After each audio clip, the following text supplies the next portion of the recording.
Yun na. So, musta? Okay, so before tayo pumunta dun sa setup natin, kasi gumagana yung gumagana yung sa, dito, Agent DVR. Pero syempre, before tayo pumunta doon, dito muna tayo sa medyo mas madaling i-setup. So meron kasing two parts to. It's either yung magre-remote ka sa PC mo, yan, na parang ganyan, makita mo, yan. Kaya naghanda tayo ng mga, ano ba yung okay na mga remote software ngayong 2025 or, ko, kailan mo mapanood to. Pero currently, ito yung mga iilan-ilan na okay. TeamViewer, pinakamabilis feeling ko kasi yan lang pag nasa team, ayun yung website nila, click mo lang yung free download, tas free download, after mo download yan, click as run mo lang, yun na yun, run as mo lang, wag mo hindi mo na kailangan install, so magagamit mo na siya.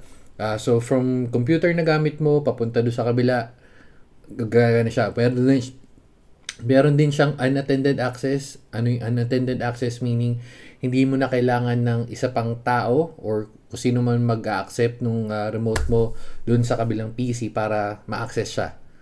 So, ayun yung isa. Pangalawa, yung AnyDesk. Hindi ko masyado trip to gamitin. Hindi ko masyado trip yung UI, pero may mga gumagamit. Again, it's either TeamViewer ako or to pala. Hindi ko pala nalagay. Sorry. Para sa akin, ito yung the best Yung, hindi, mamaya na tayo pumunta doon. So, isa pa, ito kasi medyo matagal na to. Unfortunately, medyo naging ano siya mas business use. Medyo mahal. So, kaya tumalo na ako dito. Splashtop naman, okay lang din to. Pero kasi may trial lang. Yan, free trial.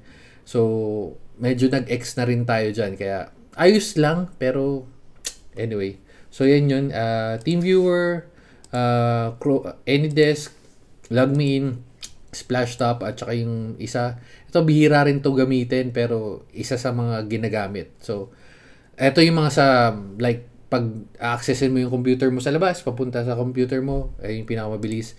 And ito naman, pag nasa bahay ka lang, actually, ginagamit ko to sa computer shop days, lalo na kung may, mo, nasa server ka, as magko-connect ka sa isang computer na tinatamad ka tumaya, yan, remote access mo lang.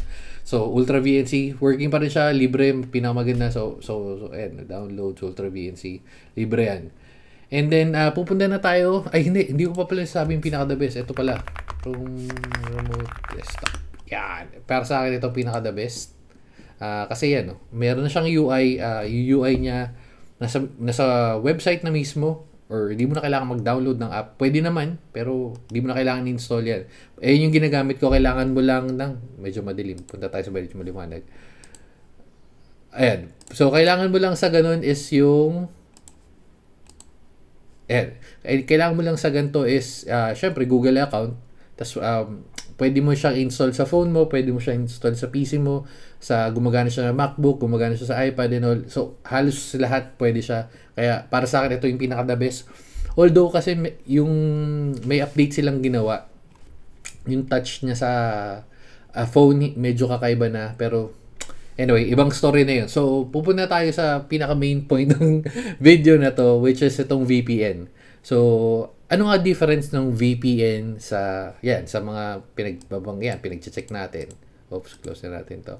So, yung VPN is para kang yung device mo, whether nasa network ka, or meaning nasa bahay ka, or nasa labas ka, is parang tinatrato niyang yung device mong yun is nasa loob ka pa rin ng bahay mo. So, parang di ka lumabas. Yun yung pinaka-shortcut na, pinakamabilis na, explanation para sa VPN. So, bakit ka pa mag-VPN? Pwede ka naman mag-remote. Ano naman difference nun?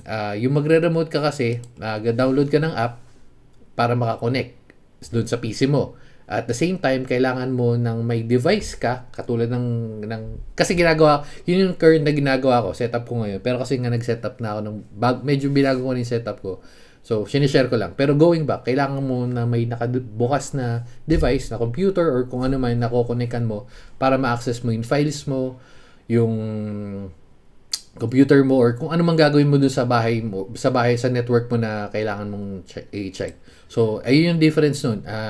Ang VPN is magko-connect ka from your device directly do sa pinagko-connectan mo na hindi mo na kailangan na may nakabukas na PC para mag-connect do sa isa pang sa isa pang device mo. So yun yung pinakababilis. So ano yung ginagamit ko before? Kung bakit before, kasi nga nagpalit na tayo, nag-switch na tayo, and gumagana siya dun sa bala ko. Pero ito, i-share ko lang sa inyo yung gamit ko dati, which is tong Tailscale. Actually, open natin sa... Login ko lang pala. Login ko lang pala muna. Wait lang. Okay, so going back, nandito na tayo dun sa pag nag-login. Naka 2FA kasi ako, kaya kinat ko na yung part yun. Pero libre lang naman to. Again, da-download ka lang nung, or lalagin ka lang sa ano nila, sa application nila. Gamit ko naman is yung Google. So, pwede mo nang gamitin yung Google account mo. And then ito nga, magsiset up pa ng machines. Makita nyo meron na tayong mga ilang machines na nagamit dito. Setup na lang natin. Ito. Pakita ko sa inyo. So, sa phone, yan, sakto. Phone mirroring na yung ano, Mac. Wait.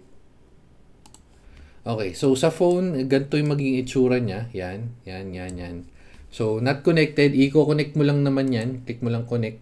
Tapos pag connected na yan, ma-access mo na yung device mo. Yan, lalabas sa VPN. O yan, makita mo na yung mga connected na devices natin. Okay lang makita yung IP, pero tatakpan ko na lang din para lang security shit. Pero again, private naman yan. So, yan, pagka hindi mo na gagamitin, disconnect mo lang naman. Kung matakaw ba sa battery, to be honest, di ko na masyado napapansin, pero feeling ko wala naman. So, yun lang, ganun lang kabilis mag-setup niyan. Click mo lang yung add device, either client or what. Pero ang pinakamabilis niyan is pag login ka doon sa application mo. Actually, wait lang. Log out tayo, gawa tayo ng bago para mas makita nyo. Okay, so sakto. Yan, ito yung pinaka-setup. Ayan, pag gumawa naglagi pa ako ng ibang email ko. So, yan. Business use, personal lang naman tayo. Tapos, next. Tapos, let's add your device. Ito yung sinasabi ko. Pagka bagong setup ka lang naman, tatanungin ka ng ganyan. Pero, sige. Ito pala, Synology. Synology, ito yung NAS na ginagamit ko. So, halos lahat gumagamit man. Download na natin yan. App Store. Ay, hindi tutuloy, men. Skip ko na yan. So, anyway. So, pag na-add mo na yung device mo dyan, lalabas na yan dito sa machines. And then, yun lang gagawin mo, parehas dun sa kabilang machine mo, which is either phone mo or isa pang PC, nagbibit-bitin mo sa labas para makapag-connect ka. Yun na yung pinakamabilis na setup. Add device. Pwede naman itong ganito, kaso medyo mas matagal itong ganito eh. Ito pa pala, maganda sa kanya. Ayan, pwede kang mag-invite ng ibang account, like yung ibang tao, halimbawa may magmamanage ng computer mo, or kailangan mo kailangan mo siyang bigyan ng access para ma-access yung file na kailangan mong i-share sa kanya. Pwede yan para same network lang kayo. Kasi yun nga ginagamit sa Synology, pwede tayo mag-share ng mga files. Yun yung pinaka-storage ko, kaya hindi na ako gumagamit ng Apple or ng Google storage na cloud. Anyway, so yun yung pinaka-mabilis. Ano pa makikita mo dito? Meron kayong apps, services, users. Ito yung users ay yung mga pag naglagay ka. And then access control. Etong mga to hindi ko na masyado minabago, more on default lang. Logs. Uy, actually okay to, hindi ko na napansin. And then DNS. And then last it's in general. So yan, user management, device authorization, webhooks, contact preferences, and billing. And again, hindi mo na kailangan mag-billing kasi libre lang naman to up to 3 users. Which is in your case, isa lang naman ang gagamit, ikaw lang naman, unless na, of course, may paggagamitan ka pang iba. So, yun. Again, tumalon na ako doon sa iba, which is pupunta natin sa susunod na video at sobrang dilim pala ng video ko. So, kailangan ng pailaw. Anyway, so yun lang. Dito na natin tatapusin. Lipat tayo sa susunod na video. Bye guys. Babu.